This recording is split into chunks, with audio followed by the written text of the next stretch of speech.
فجر کی سنتوں کے بارے میں آتا ہے کہ بہت ہلکی قرات کرتے تھے، یہاں تک کہ حضرت عائشہ فرماتی ہے مجھے شبہ گزرتا کہ شاید آپ نے سورۃ فاتحہ بھی نہیں پڑھی، یعنی مختصر ترین. اس سے پہلے تہجد کی نماز طویل ترین ہوتی تھی، پھر آپ فجر کی سنتوں کی پہلی رکعت میں قل یا ایھا الکافرون اور دوسرے میں قل ھو اللہ پڑھتے تھے، اور قرات بھی تیز ہوتی تھی. حضرت جابر بن سمرہ بیان کرتے ہیں کہ رسول اللہ صلی اللہ علیہ وسلم نماز فجر میں سورۃ قاف والقرآن المجید اور اس کی مانند کوئی اور سورت پڑھتے تھے، یعنی زیادہ یہ پڑھتے تھے یا اتنے ہی سائز کی کچھ اور. رسول اللہ صلی اللہ علیہ وسلم نے ہمیں مکہ فتح ہونے کے بعد فجر کی نماز پڑھائی. صحابہ کہتے ہیں پس سورۃ مؤمنون یعنی قد افلح المؤمنون شروع کی، یہاں تک کہ موسیٰ اور ہارون علیہ السلام یا عیسیٰ علیہ السلام کا ذکر آیا تو نبی صلی اللہ علیہ وسلم کو کھانسی آ گئی اور آپ رکوع میں چلے گئے. حضرت عمرو بن حریث روایت کرتے ہیں کہ انہوں نے رسول اللہ صلی اللہ علیہ وسلم کو نماز فجر میں واللیل اذا عسعس یعنی سورۃ تکویر پڑھتے ہوئے سنا، اذا الشمس کبرت. حضرت عقبہ بن عامر روایت کرتے ہیں کہ میں سفر میں رسول اللہ صلی اللہ علیہ وسلم کی اونٹنی کی مہار پکڑے ہوئے چل رہا تھا. آپ سفر میں نماز صبح کے لیے اترے تو آپ نے صبح کی نماز میں قل اعوذ برب الفلق اور قل اعوذ برب الناس پڑھی. اس سے کیا پتہ چلتا ہے؟ سفر میں جہاں قصر ہے وہاں نماز بھی مختصر، تاکہ سفر ختم ہو جائے، نہ کہ راستے میں اتنی لمبی بریک لے. تو اس سے دین کی وسعت اور حالات کے تقاضوں کے مطابق اس کا ڈھلنا پتہ چلتا ہے.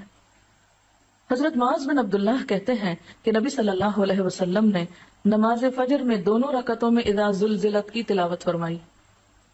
اس سے ایک اور نمونہ پتہ چلتا ہے، کیا کہ ضروری نہیں کہ 2 رکعتوں میں الگ الگ ہی پڑھی جائے سورت.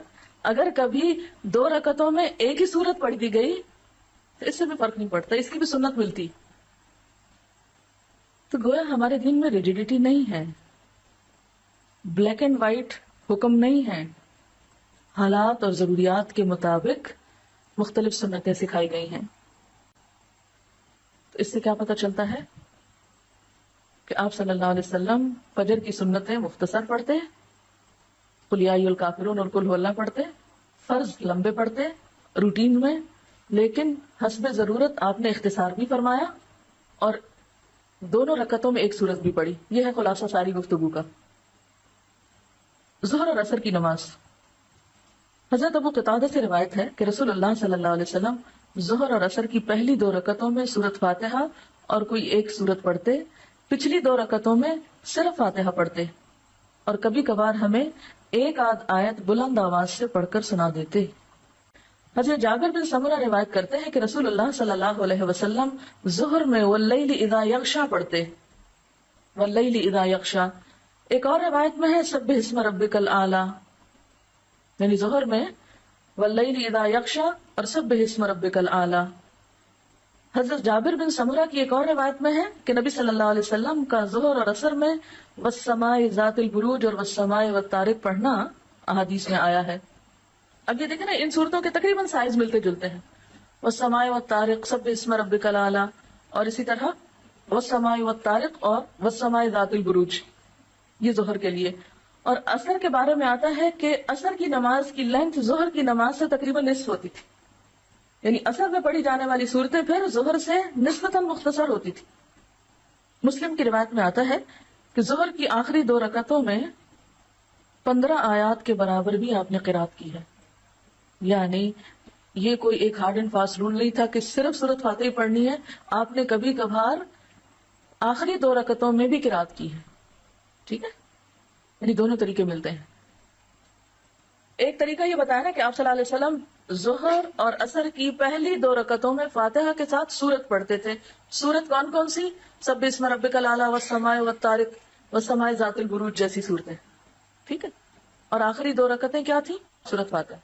پھر اس کے بعد عصر کی نماز میں بھی اسی طرح، لیکن عصر کی جو صورتیں تھی وہ ظہر کی نسبت ذرا اور چھوٹی ہوتی تھی. کبھی کبھی آپ نے ظہر کی باقی 2 رکعتیں جن میں عموماً سورت فاتحہ پڑھی جاتی تھی اس میں بھی سورت پڑھی ہے. یعنی اس سے کیا پتہ چلتا ہے کہ ظہر کی باقی 2 رکعتوں میں اگر کبھی آپ نے سورت پڑھ لی تو کیا ہوگا؟ غلط نہیں ہوگا. نماز مغرب نماز مغرب میں حضرت جبیر بن مطعم روایت کرتے ہیں کہ میں نے نبی صلی اللہ علیہ وسلم کو نماز مغرب میں سورۃ طور پڑھتے ہوئے سنا ہے.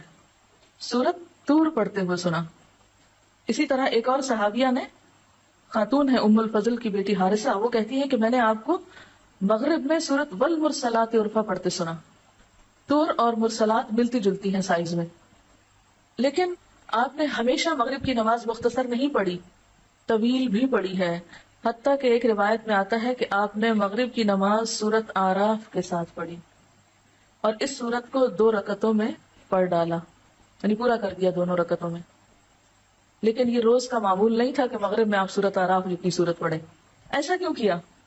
یعنی ضروری نہیں کہ مغرب ہمیشہ مختصر ہی ہوگی، مغرب طویل بھی پڑھی جا سکتی ہے.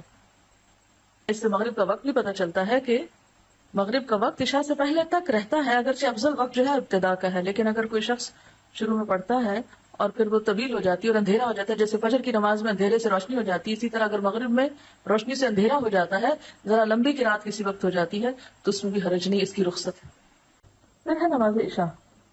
حضرت براء بن عازب روایت کرتے ہیں کہ میں نے رسول اللہ صلی اللہ علیہ وسلم کو نماز عشاء میں والتین والزیتون پڑھتے ہوئے سنا، اور میں نے نبی صلی اللہ علیہ وسلم سے زیادہ خوش آواز کسی کو نہیں سنا.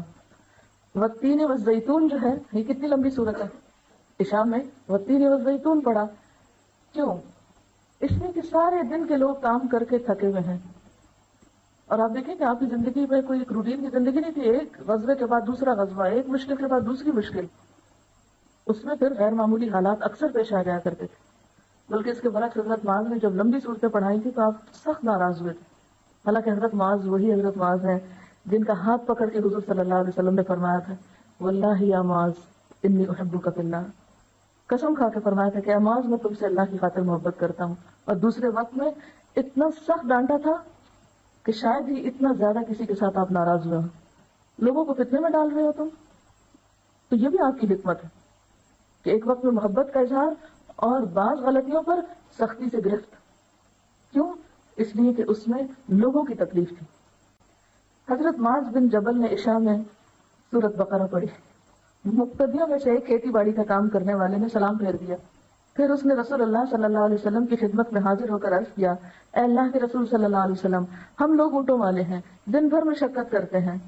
معاذ نے عشاء میں سورۃ بقرہ شروع کر دی. مجھے دن کے تھکے ہوئے کو لمبی قرات سے ملال ہوا. آپ صلی اللہ علیہ وسلم نے معاذ سے کہا تم لوگوں کو نفرت دلاتے ہو اور فتنہ کھڑا کرتے ہو. آپ نے 3 مرتبہ یہ بات دہرائی. پھر فرمایا جب تم جماعت کراؤ تو والشمس وضحاہا اور واللیل اذا یغشا اور سبح اسم ربک الاعلی کی تلاوت کرو، اس لیے کہ تیرے پیچھے بوڑھے، کمزور اور ضرورت مند بھی نماز ادا کرتے ہیں. اب نماز جمعہ کے بارے میں حضرت نعمان بن بشیر روایت کرتے ہیں کہ رسول اللہ صلی اللہ علیہ وسلم دونوں عیدوں اور جمعہ کی نماز میں سبح اسم ربک الاعلی اور هل اتاک حدیث الغاشیہ پڑھتے تھے. نعمان بن بشیر کہتے ہیں جب عید اور جمعہ ایک دن میں جمع ہوتے تو پھر بھی نبی صلی اللہ علیہ وسلم یہ دونوں صورتیں دونوں نماز میں پڑھتے. یعنی صبح عید پڑھی، دوپہر کو جمعہ پڑھا، صبح بھی وہی صورتیں پڑھی، دوپہر بھی وہی پڑھی. یعنی اس میں آپ کی روٹین کافی ایک جیسی رہی ہے. حضرت عبید اللہ بن رافع سے روایت ہے کہ مروان نے حضرت ابو ہریرہ کو مدینہ کا گورنر مقرر کیا اور خود مکہ چلے گئے. حضرت ابو ہریرہ نے جمعہ کی نماز پڑھائی اور اس میں سورۃ جمعہ اور منافقون پڑھی اور کہا کہ ان صورتوں کو جمعہ میں پڑھتے ہوئے میں نے رسول اللہ صلی اللہ علیہ وسلم کو سنا. یعنی ہمیشہ ہی یہ 2 صورتیں نہیں پڑھی، آپ نے سورۃ منافقون اور سورۃ الجمعہ بھی پڑھی. اسی طرح ایک تیسری روایت میں قاف والقرآن المجید اور اقتربت الساعہ کے پڑھنے کا بھی ذکر ملتا ہے. کون کون سی؟ سبح اسم ربک الاعلی اور هل اتاک حدیث الغاشیہ کا زیادہ کثرت سے ذکر ملتا ہے. اس کے علاوہ سورۃ المنافقون اور سورۃ الجمعہ، اور تیسرے درجے پر سورۃ قاف اور اقتربت الساعہ. جمعہ کے دن نماز فجر میں آپ پہلی رکعت میں سورۃ السجدہ پڑھتے اور دوسری میں الدہر پڑھتے. یعنی پہلی میں الف لام میم تنزیل الکتاب اور دوسری میں هل اتى على الانسان حين من الدهر. تلاوت میں قرآن پاک پورا کہاں پڑھا گیا؟ یعنی آپ صلی اللہ علیہ وسلم زیادہ تر قرآن پاک کہاں پڑھا کرتے تھے؟ تہجد کی نماز میں. وہ آپ کی تنہائی کی نماز ہوتی تھی تو اس میں آپ طویل قراءت کرتے تھے. حضرت عبداللہ بن مسعود کی روایت سے پتہ چلتا ہے نا، آپ نے سورۃ البقرہ پڑھی، پھر سورۃ آل عمران پڑھی، پھر سورۃ النساء شروع کر دی. وہ تھی طویل ترین نمازیں جو آپ کی اپنی نمازیں ہوتی تھی. اور جب آپ جماعت کرایا کرتے تھے تو مختصر صورتیں اتنی کہ لوگ برداشت کر لیں.